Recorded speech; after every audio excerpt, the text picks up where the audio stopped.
Bartimaeus എന്ന ഗുരുടൻ പുറകെ നടന്ന് പ്രാർത്ഥിച്ചത് ഇത് തന്നെയാണ്.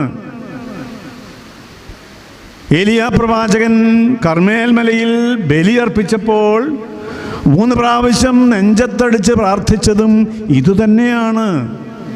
ഈ പ്രാർത്ഥനയാണ് വിശുദ്ധ കുർബാനയിലും പ്രധാന കാർമ്മികനായ പട്ടക്കാരൻ കർത്താവേ എന്നോട് കരുണ ചെയ്യണമേ എന്ന് 3 പ്രാവശ്യം ഹൃദയവേദനയോടെ പ്രാർത്ഥിക്കുന്നത്. പ്രിയമുള്ളവരെ, പരിശുദ്ധനായ പരിമലത്തിരുമേനി പ്രാർത്ഥിക്കുന്ന ഒരു മനുഷ്യൻ മാത്രമായിരുന്നില്ല, പ്രാർത്ഥിക്കുന്നവരെ സ്നേഹിക്കുന്നവനുമായിരുന്നു.